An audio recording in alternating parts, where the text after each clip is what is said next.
Donc, deuxième épître de Pierre au chapitre 1, puis on lit à partir du verset 5.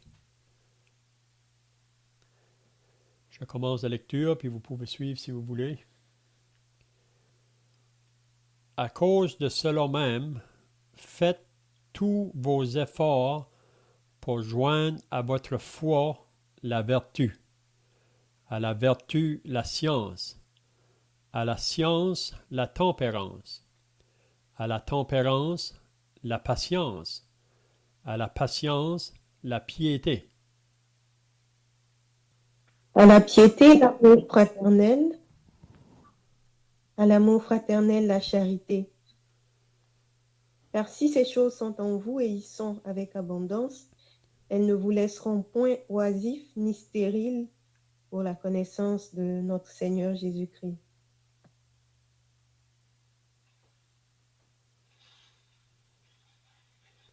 Mais celui en qui ces choses ne sont point aveugles, il ne voit pas de loin, il a mis en oubli la purification de ses anciens péchés.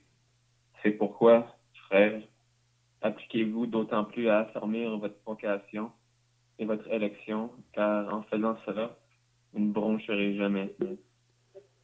Pour ceux qui viennent d'être ajoutés, là, on est dans 2 Pierre 1 et on est rendu au verset 11. Là. 2 Pierre 1, le verset 11.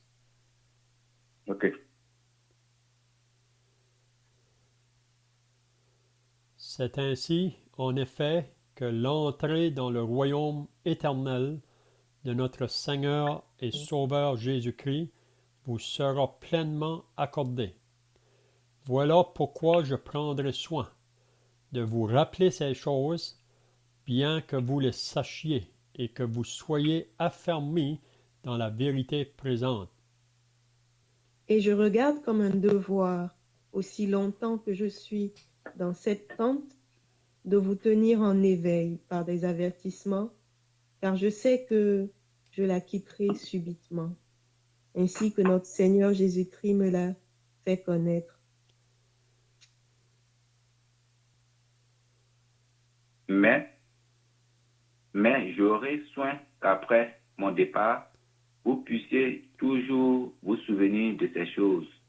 Ce n'est pas, en effet, en suivant des fables habilement conçues que nous avons fait connaître la puissance et l'avènement de notre Seigneur Jésus-Christ.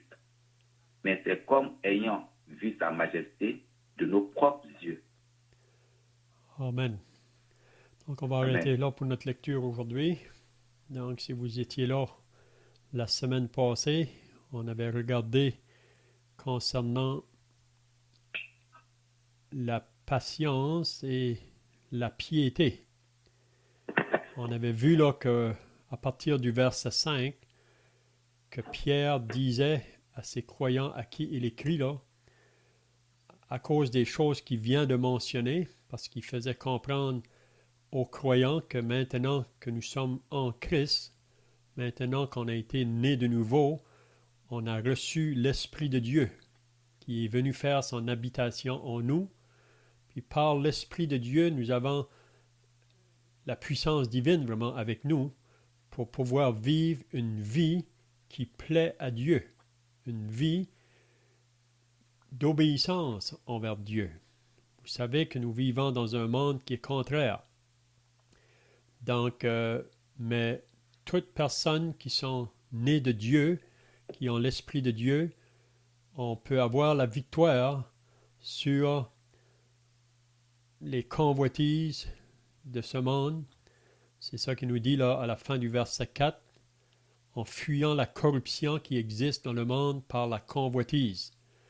Donc, un chrétien, c'est pas qu'un chrétien ne peut pas encore pécher. Vous savez, il y a encore une possibilité pour un croyant de pécher. Mais un chrétien ne pratique pas le péché. Mais il peut encore pécher. Mais si qu'un croyant pêche, il devrait le confesser tout de suite parce que le péché dans la vie d'un croyant attriste le Saint-Esprit, puis même le croyant perd sa joie vraiment de son salut. Il ne se réjouit pas dans son salut s'il permet du péché dans sa vie. Donc, il faut le confesser. Le moment qu'on confesse, Jésus qui nous représente comme avocat auprès du Père, il est fidèle et juste pour nous pardonner toutes nos iniquités. Puis aussi, le moment qu'on confesse, donc notre communion avec Dieu est rétablie. Puis c'est de cette manière-là vraiment que Dieu va être capable de nous utiliser parce que s'il y a des péchés dans notre vie, le Seigneur ne peut pas nous utiliser.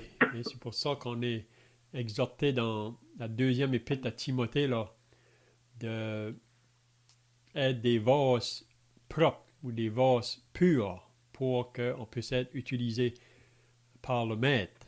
Hein. Donc, ici, on voit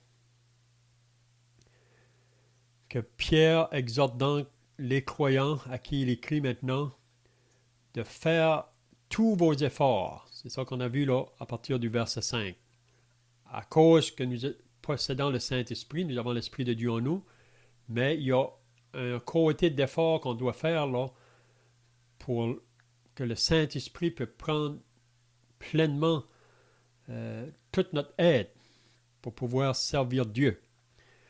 Donc, on avait vu dans les semaines passées les premières choses qu'il nous dit là. À cause de cela même, faites tous vos efforts pour joindre à votre foi. Donc, il mentionnait premièrement la vertu. On avait dit que la vertu, c'est une disposition constante à vouloir faire le bien. Donc, on devrait faire tous nos efforts pour faire ce qui est bien. C'est contraire à ce monde. Ensuite, on avait vu que à la vertu, ajouter la science ou la connaissance. Ensuite, à la science, la tempérance. Ensuite, à la tempérance, la patience. À la patience, la piété. Donc, la semaine passée, on avait touché ce sujet-là de la piété. Puis on avait dit que la piété, c'est le contraire de l'impiété. Vous savez, être impie, ça veut dire qu'on s'adonne au mal, on s'adonne à une vie contraire à la volonté de Dieu. Mais quelqu'un qui est pieux, qui marche selon la piété, c'est quelqu'un qui est attaché à Dieu pour faire les choses qui sont agréables à Dieu. Puis on avait pris des exemples dans la parole de Dieu, des personnes qui vivaient dans la piété. Puis on avait dit aussi que si on veut vivre une vie de piété, on aura à rencontrer de l'opposition. On aura à rencontrer de la persécution ou de la moquerie. Parce que on ne veut plus marcher dans le chemin qu'on marchait autrefois avec la foule vraiment. Après qu'on est sauvé, vraiment, le Seigneur nous sépare, il nous arrache de ce monde mauvais pour qu'on lui appartienne. Là. Il nous met à part pour lui. Donc, qu'est-ce qu'on va voir ce matin maintenant? Ça va être le sujet de l'amour fraternel. Puis ensuite, il nous parle de la charité. Donc, on pourra toucher ces deux choses-là probablement ce matin. L'amour fraternel et la charité. Mais si quelqu'un a d'autres choses à ajouter là, de ce qu'on avait vu la semaine passée, vous pouvez le dire. Sinon, on va commencer avec le verset 7.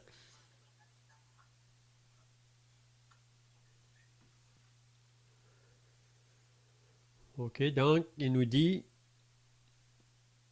à la patience, la piété, à la piété, l'amour fraternel. Donc, qu'est-ce que Pierre veut nous dire? Qu'on devrait faire tous nos efforts là, pour ajouter à la piété l'amour fraternel. Qu'est-ce que ça veut dire, ça, l'amour fraternel? Est-ce que quelqu'un a des pensées ici?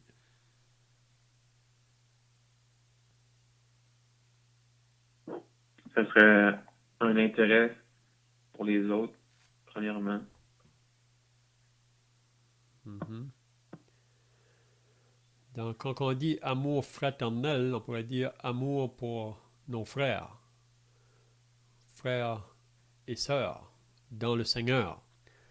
Vous savez qu'après qu'on a reçu l'Esprit de Dieu, on lit dans Romains, là, au chapitre 5, que Dieu nous a donné, l'Esprit de Dieu nous a donné cet amour-là, qu'on n'avait pas avant la conversion.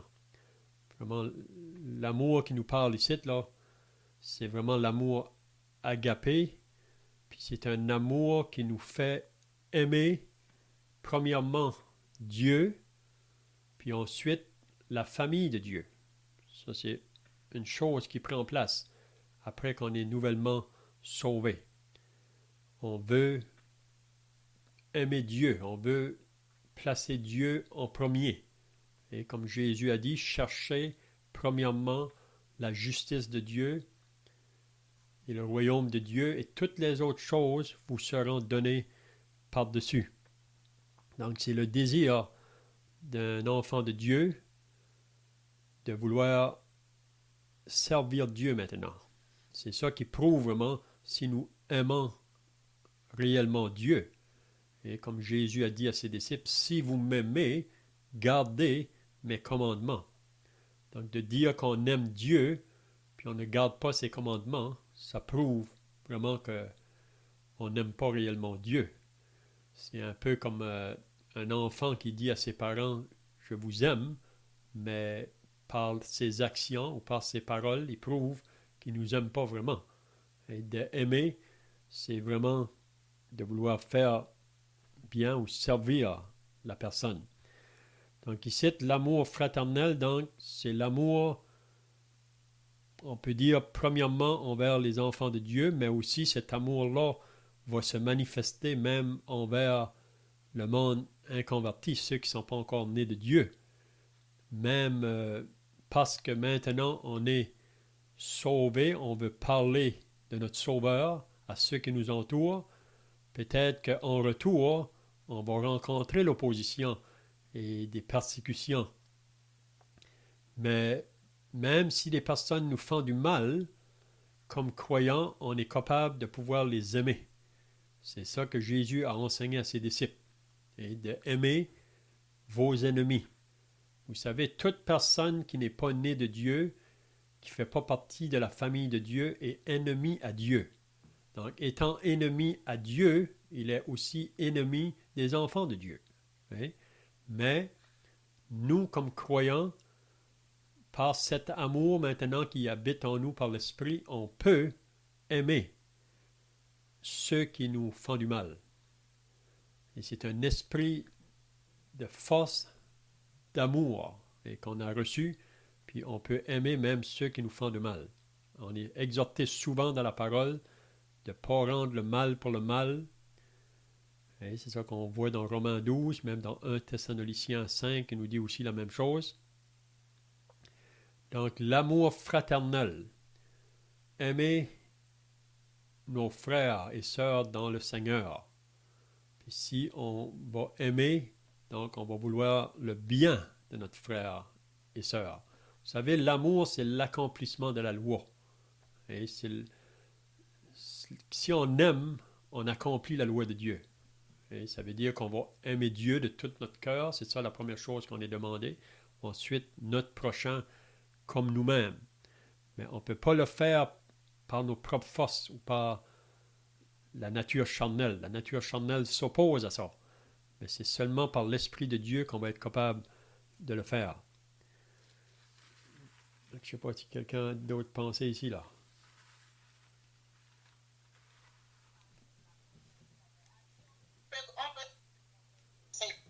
Comment vous dites? Vous avez parlé de la confession. Que pour être bon, il faut se confesser. Donc, à qui on peut adresser sa confession? Oui, confesser vraiment nos péchés comme croyants, c'est à Dieu. Voilà, pour confesser nos péchés. Oui, il faut les confesser à Dieu. Et pas... parce que c'est toujours... De quelle manière? Oui, c'est seulement par la prière. On s'approche de lui dans la prière. Puis on confesse. Si on a péché, on confesse à Dieu. On dit, Dieu, moi j'ai mal parlé. Contre toi, voilà. C'est ça. Puis le moment qu'on le confesse, ça dit qu'il est fidèle pour nous pardonner. Il pardonne à ce même moment-là. Comprenez? Donc, on pourrait rouvrir dans 1 Jean chapitre 4, là, si vous voulez. On va lire un peu qu'est-ce que ça comprend quand on dit qu'on aime nos frères et sœurs, l'importance de l'amour fraternel. Si on va dans 1 Jean chapitre 4 et le verset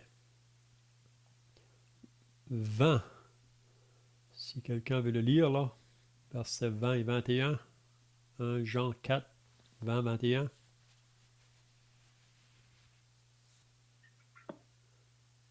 Si quelqu'un dit j'aime Dieu et qu'il haïsse son frère, c'est un menteur. Car celui qui n'aime pas son frère qu'il voit, comment peut-il aimer Dieu qu'il ne voit pas? Et nous avons de lui ce commandement que celui qui aime Dieu aime aussi son frère. Amen. Donc ici, Jean nous dit qu'on ne peut pas dire qu'on aime Dieu si on n'aime pas notre frère. C'est ça qu'il nous met, c'est bien clair. Il dit quelqu'un qui dit qu'il aime Dieu et qui haïsse son frère, parce que le contraire d'aimer, c'est haïr vraiment. Donc celui qui dit qu'il aime Dieu et qu'il hait son frère, c'est un menteur. Car celui qui n'aime pas son frère qu'il voit, comment peut-il aimer Dieu qu'il ne voit pas? Et nous avons de lui ce commandement que celui qui aime Dieu aime aussi son frère. Donc, de dire qu'on aime Dieu, on devrait aussi aimer nos frères et sœurs dans le Seigneur. Si on lit dans 1 Jean chapitre 3, à partir du verset 11, peut-être quelqu'un pourrait le lire aussi, là, 1 Jean 3, le verset 11 jusqu'au verset 16, peut-être qu'on pourrait lire.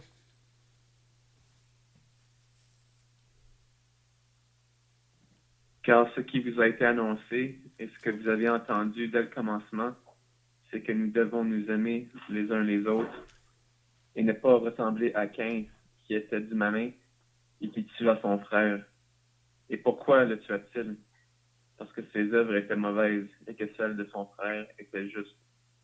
Ne vous étonnez pas, frères, si le monde vous hait. Nous savons que nous sommes passés de la mort à la vie parce que nous aimons les frères. Celui qui n'aime pas demeure dans la mort. Quiconque haït son frère est un meurtrier, et vous savez qu'aucun meurtrier dans la vie éternelle demeurant en lui. Nous avons connu l'amour en ce qu'il a donné sa vie pour nous. Nous aussi, nous devons donner notre vie pour les frères. Amen. Donc ici, Jean met ça bien clair aussi, que si on professe d'être enfant de Dieu, donc on devrait être de ceux qui aiment leurs frères dans le Seigneur, ou qui aiment la famille de Dieu. Vous savez, quelqu'un qui n'est pas né de Dieu, qui n'est pas dans la famille de Dieu, il ne peut pas aimer les enfants de Dieu. Et peut-être qu'il peut vous faire des semblants de vous aimer, mais il ne peut pas vous aimer parce que il est ennemi de Dieu. En étant ennemi de Dieu, il va être ennemi de la famille de Dieu. Ici, qu'est-ce que Jean nous fait comprendre? Que ce qui nous a été annoncé et ce que vous avez entendu dès le commencement, vous savez que Jésus, au commencement de son ministère avec ses disciples, là, c'est quelque chose qu'il lui a enseigné. On pourrait dire peut-être plutôt plus à la fin de son ministère, avant qu'il est allé à la croix, quand il a passé du temps avec eux autres, là, dans la chambre haute, il les avait enseigné ça. L'importance de s'aimer les uns les autres. Puis il dit, c'est à cela que le monde reconnaîtra que vous êtes vraiment mes disciples, si vous avez de l'amour les uns pour les autres. Donc, c'est ça qui nous a été annoncé. C'est que nous devons nous aimer les uns les autres et ne pas ressembler à Caïn, qui était du malin et qui tua son frère. Donc, Caïn est un incroyant. Caïn a résisté Dieu. Caïn aurait pu se repentir après que Dieu lui a parlé. Mais Caïn a refusé. Donc, il a pris sa propre chemin. Il a pris un chemin contraire à Dieu. Puis vous savez l'histoire de Caïn. Il est venu dans le champ, puis il a tué son frère. Pourquoi? Parce qu'il était jaloux. Il était jaloux parce que Dieu avait accepté l'offrande d'Abel, puis il n'avait pas accepté son offrande.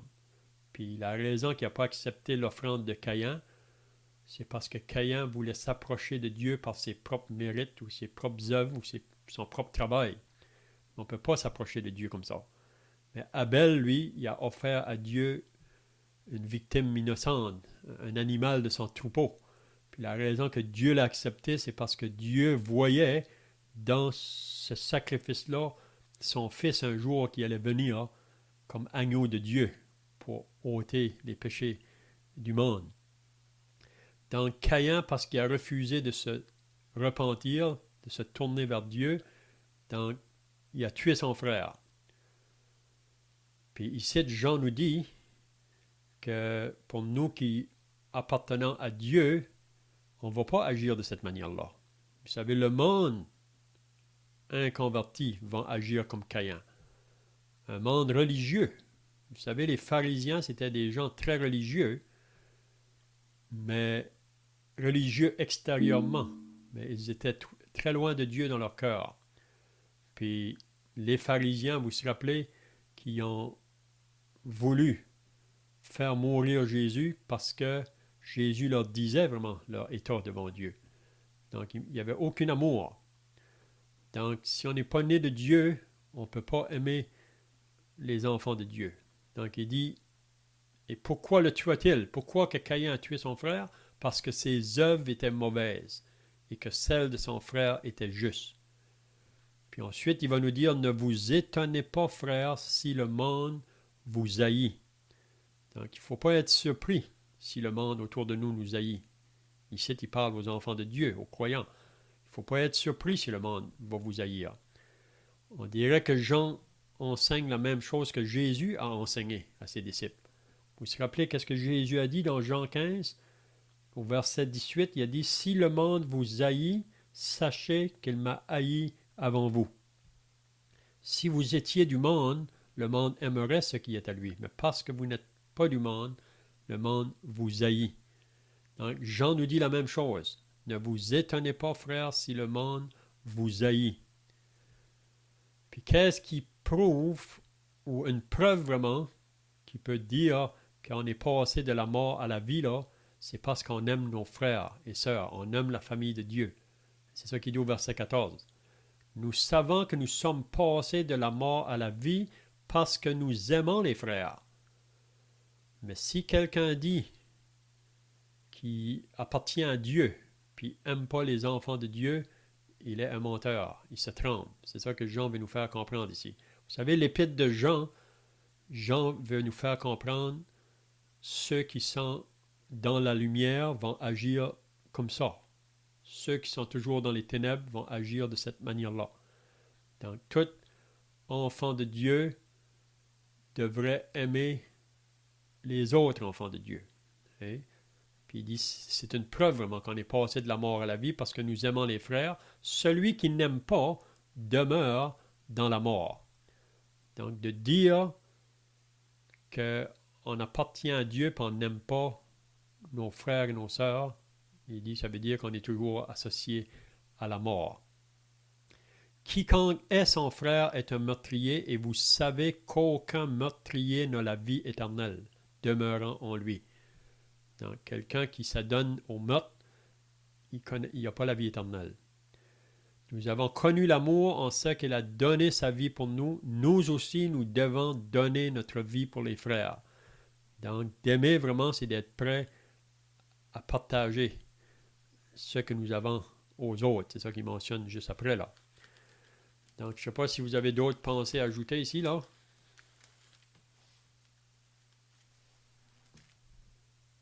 Comment est-ce que cet amour entre frères et sœurs peut se faire démontrer?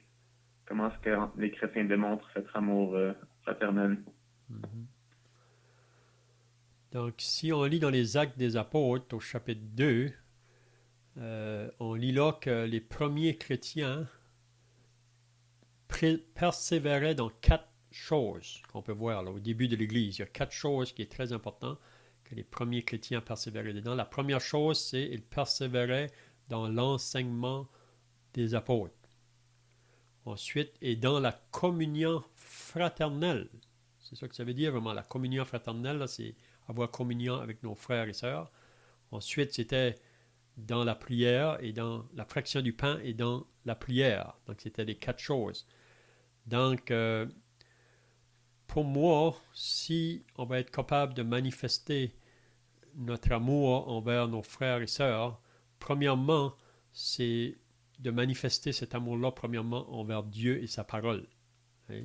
Donc, les premiers chrétiens, ils persévéraient dans l'enseignement des apôtres. Puis quand on persévère dans l'enseignement des apôtres, vous savez que la parole de Dieu, c'est comme un eau pure, vraiment, qui fait toujours son œuvre dans la vie du croyant, dans la vie de l'enfant de Dieu. Vous savez, même si parfois on pense qu'on lit, mais on ne comprend pas ou on ne découvre pas rien, mais chaque fois que vous allez avoir contact avec la parole, elle va faire une œuvre dans votre vie, d'une manière ou d'une autre. Même parfois, peut-être qu'elle va nous être une aide dans les jours qui viennent là, et face peut-être à une tentation. Donc, parce qu'on aura lu la parole aujourd'hui, elle nous aura dit des choses qui vont m'aider peut-être dans les prochains jours. Mais donc, de persévérer dans l'enseignement des apôtres, c'est de maintenir une communion avec notre Dieu au travers de sa parole. Donc, ça va ensemble vraiment. Persévérer dans l'enseignement des apôtres et la communion fraternelle. Donc, la vraie communion fraternelle, vous savez, c'est quand on partage avec nos frères et sœurs les choses que nous-mêmes, on a découvertes en lisant la parole de Dieu, en étant occupés aux enseignements des apôtres. Comprenez? Donc, pour moi, manifester un amour fraternel, là, c'est en étant en communion avec Dieu, premièrement, parce que si on n'est pas pleinement en communion avec Dieu, c'est la chair qui prend le dessus. Puis, si vous lisez dans l'Épître aux Corinthiens, parce qu'ils étaient charnels, ils avaient des problèmes entre eux autres, même les croyants. Même ça nous dit dans 1 Corinthiens 6 qu'ils s'amenaient en cours avec des choses qui se passaient entre eux autres. Donc, c'était mal. Hein? Donc, la vraie amour fraternel, donc, pour moi, pour qu'elle puisse se produire envers les autres, il faut premièrement ma communion soit bien avec Dieu, là, en lisant sa parole, vous comprenez? Donc, je ne sais pas si tu as d'autres pensées, là, Brendan. Je pensais aussi pourvoir aux besoins des autres frères et sœurs quand on lit que les disciples avaient vendu des terres et des maisons pour... on sait que le contexte, il passait à travers des grandes difficultés et puis beaucoup de persécutions. Donc, pour pouvoir aux besoins des autres, il avait vendu des terres, des maisons pour justement aider les autres frères et sœurs. Donc, je pense que ça démontre aussi un niveau d'affection fraternelle. Mm-hmm. C'est ça. Si on avait lu plus loin tout à l'heure dans 1 Jean 3, alors c'est ça que Jean nous dit. Hein? Si quelqu'un possède les biens du monde puis voit son frère dans le besoin, mais il ne fait rien. Ça, c'est pas vraiment l'amour. Donc, la vraie amour, si on voit un frère dans le besoin ou une sœur, puis on peut venir en aide. Vous savez, la parole est très claire qu'on ne doit pas se mettre dans le besoin pour aider l'autre, mais quand on peut venir en aide, puis on ne le fait pas, c'est ça qui est mal. Hein? Donc, on peut voir, comme le frère vient de dire, là, au début de l'Église, on voit même à un moment donné là, que les croyants de la Judée passaient par des persécutions, même qui ont perdu leurs biens, mais les croyants ailleurs ont fait même une collecte. Ils ont ramassé des fonds, des biens pour venir en aide à ces croyants-là. Puis, partager avec les autres nos biens, ce n'est pas toujours avec question d'argent, ça peut être sur différents aspects. Là. C'est est-ce qu'on est prêt à donner notre temps pour les autres ou à dépenser notre énergie pour les autres. Hein? Ça peut être sur différents aspects. Là. Donc, je ne sais pas si quelqu'un a d'autres pensées là.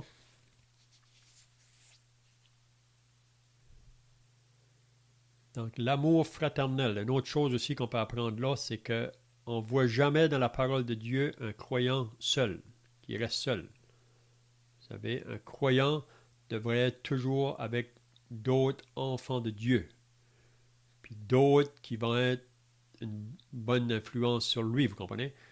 Il y a un exemple qui a été donné une fois que si vous prenez des brasiers, là, qui est dans la fournaise, si on peut dire, les brasiers qui sont en train de brûler, le charbon qui est là, tout ensemble, c'est une belle chaleur qui vient de là. Mais si vous prenez un brasier ou un morceau de charbon là, qui est avec les autres, puis vous le mettez en dehors, vous le retirez, vous le mettez en dehors, ça ne prend pas de temps vraiment sa chaleur va baisser. Hein? Mais mettez-les de nouveau avec les autres, ça amène la flamme ou la chaleur. Donc, on ne voit jamais dans la parole de Dieu un croyant qui reste seul en dehors des autres frères ou sœurs. C'est très important, donc, la communion fraternelle. Mais comme j'ai dit, la vraie communion fraternelle, c'est qu'on est occupé avec les choses de Dieu. Et c'est soit qu'on partage la parole ensemble, c'est soit qu'on va chanter ensemble. On voit ça dans Éphésiens au chapitre 5, là. Donc, est-ce que quelqu'un d'autre pensait ici, là, ou des questions?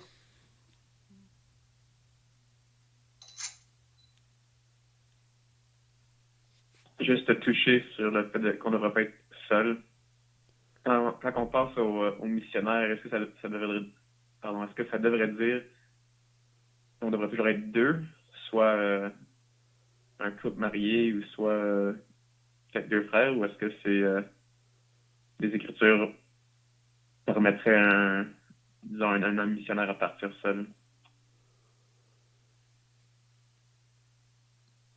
Donc, on voit que c'est toujours mieux à deux. Ça, c'est une chose certaine. Parfois, c'est pas toujours possible, là, d'avoir un deuxième. Mais c'est toujours bien d'être deux parce que Dieu, ça représente vraiment. Ils disent que si deux personnes rendent témoignage, là, deux ou trois personnes, ça prend au moins deux ou trois personnes pour rendre témoignage. Mais c'est toujours mieux, comme on voit même Jésus quand il envoyait ses disciples, puis ils étaient deux à deux. Mais on sait que c'est pas toujours possible des fois, parce qu'on voit même beaucoup de frères qui ont travaillé, souvent ils ont été seuls. Mais c'est toujours mieux si on peut être à deux. Donc c'est pour ça c'est bien que chaque frère doit être exercé à travailler dans l'annonce de l'Évangile. Donc s'il y a plusieurs frères, donc on peut partir à deux. Hein? Je ne sais pas si tu avais d'autres pensées là.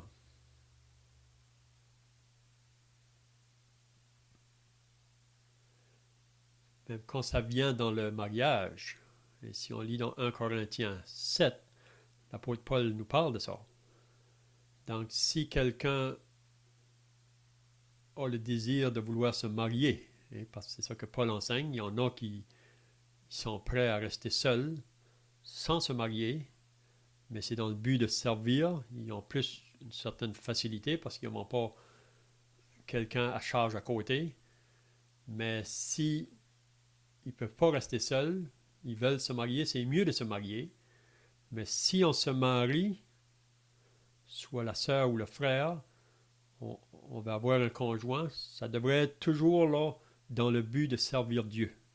C'est ça que Paul nous fait comprendre dans 1 Corinthiens 7. Donc, si on va dans le lien du mariage, on devrait toujours avoir cette pensée-là. Puis avec la personne avec laquelle je contacte, on parle de ces choses-là. Hein? Parce qu'il y a toujours une possibilité que quand on rentre dans le lien du mariage, si on n'a pas calculé ces choses-là, que c'est possible que si moi j'ai le désir de servir Dieu, mais l'autre n'a pas ce désir-là, donc ça ne va pas marcher. Donc c'est pour ça que quand on se marie, on veut avoir quelqu'un, c'est toujours dans le but, là, ça devrait être pour servir le Seigneur. C'est pour ça qu'on est ici, vraiment.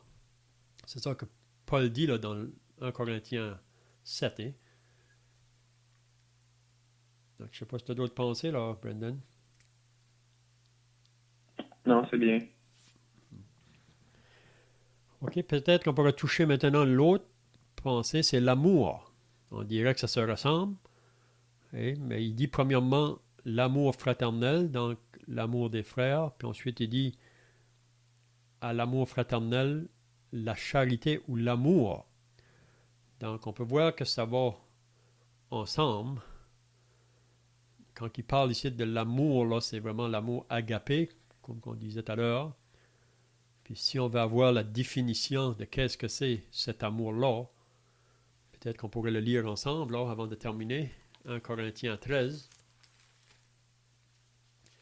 On va lire qu'est-ce que c'est que l'amour de Dieu, ou cet amour qui s'appelle agapé.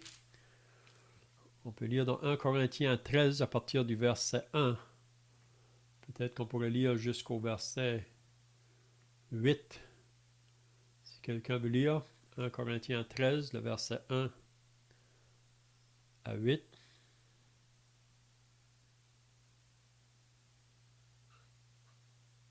Quand je parlerai les langues des hommes et des anges, si je n'ai pas la charité, je suis un airain qui résonne ou une cymbale qui retentit.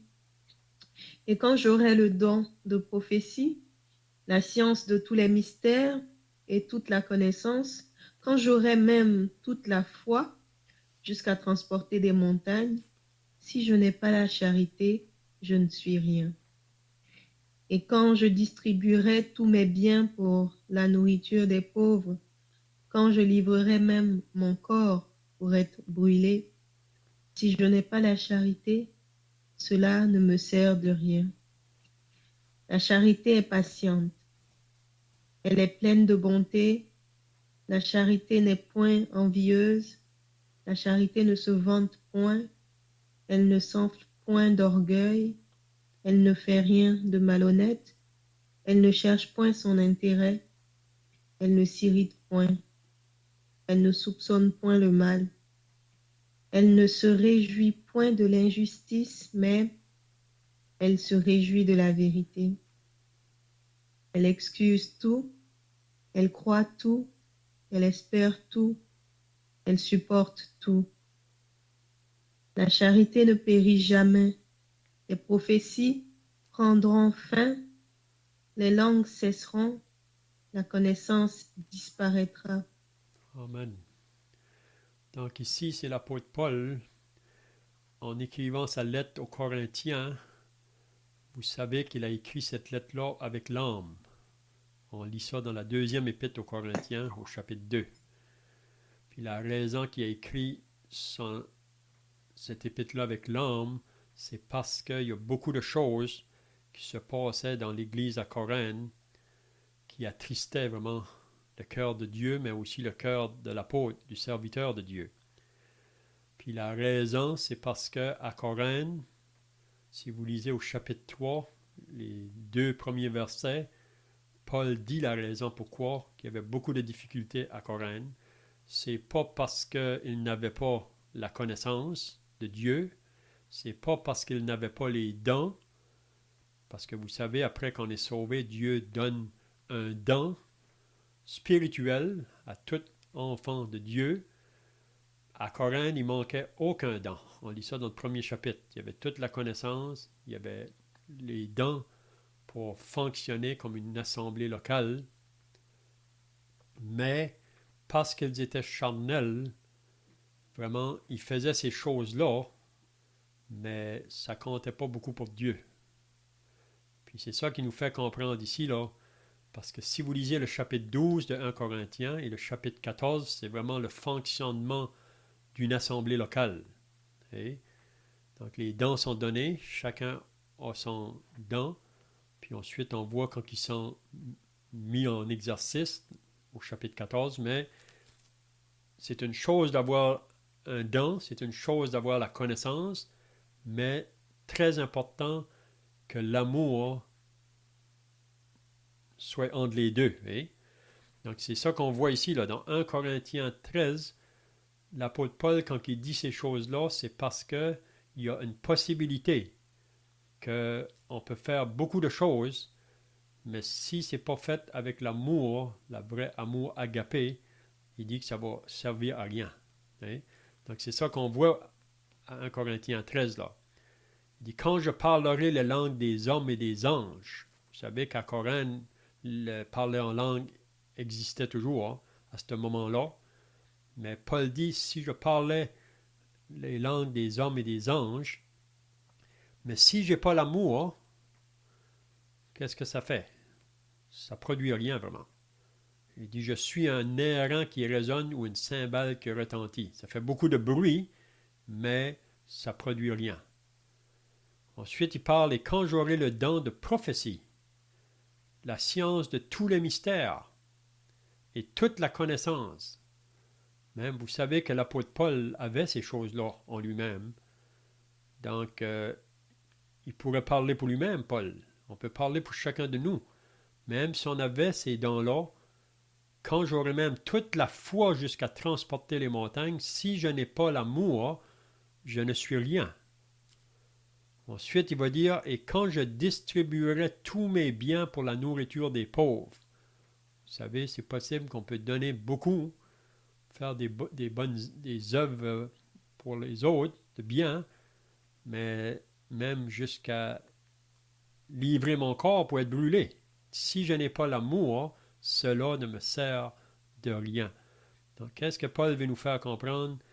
Que l'amour, vraiment, c'est ça qui devrait, comment je dirais, être profondément en nous, là. Quand on fait des choses pour le Seigneur, que ce soit avec un motif d'amour. Hein?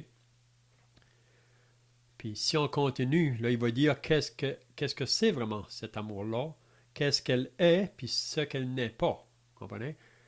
Donc, premièrement, il va mentionner qu'est-ce que l'amour est, cet vrai amour-là. Premièrement, elle est patiente, elle est pleine de bonté, elle n'est point envieuse, elle ne se vante point, elle ne s'enfle point d'orgueil, elle ne fait rien de malhonnête, elle ne cherche point son intérêt, elle ne s'irrite point, elle ne soupçonne point le mal, elle ne se réjouit point de l'injustice, mais elle se réjouit de la vérité.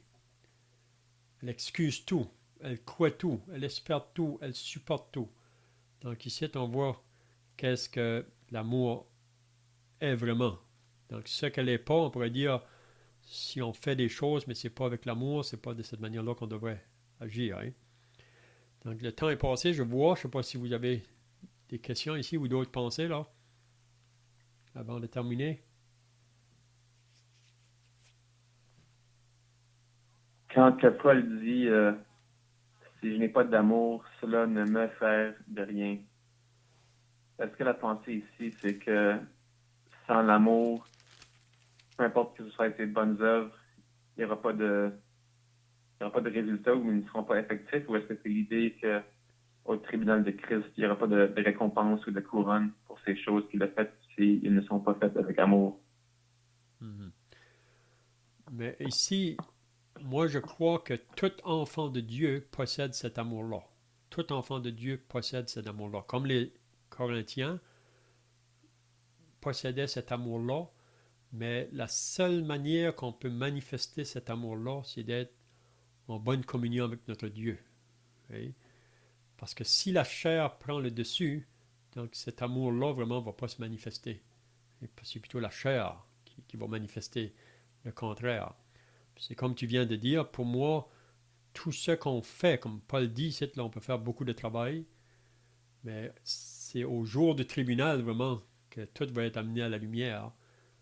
Comment est-ce qu'on aura agi vraiment envers nos frères ou envers le peuple de Dieu en général, même envers le monde, une manière d'agir envers le monde autour de nous. Ça va tout être amené ça, au tribunal de Christ.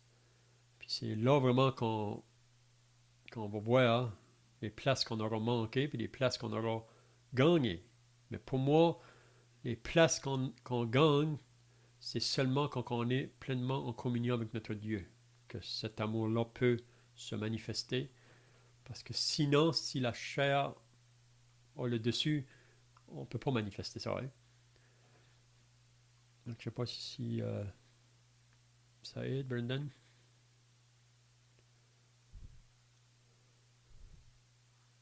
Oui, puis juste pour terminer, je ne sais pas si on pourrait faire le contraste entre l'amour fraternel et l'amour, on pourrait voir l'amour fraternel pourrait être l'amour que Christ avait pour le Père en obéissant ses commandements, en faisant toute sa volonté. Et puis l'amour de Christ aussi envers le monde, envers les pécheurs en donnant sa vie pour nous sauver. Mhm. Yeah. Edith, tu y avais une question ici là tout à l'heure, je pense, Edith? Je disais qu'avec Dieu, donc, l'amour, c'est le premier commandement. Il faut toujours aimer, c'est au plan de tout, c'est l'amour. C'est ça. L'amour, vraiment, c'est l'accomplissement de la loi. Puis, comme on a dit au début, là, si je vais manifester cet amour-là, c'est toujours premièrement envers Dieu. On peut dire que c'est toujours du côté vertical en premier. C'est envers Dieu. Puis si on le manifeste envers Dieu, ça va aussi se manifester du côté horizontal, envers nos frères et sœurs. Et donc, c'est ça qui est très important. Premièrement, c'est Dieu qui doit avoir la première place en tout. Avant la famille, avant tout. Hein. Ensuite, si on met Dieu en premier, on va être capable de manifester ça envers ceux qui nous entourent. C'est ça. Ben, c'est bien, je vois que le temps est terminé. Là, on va terminer par la prière, puis on pourra chanter un cantique si vous voulez. Puis ensuite, on pourra se reprendre pour ce soir.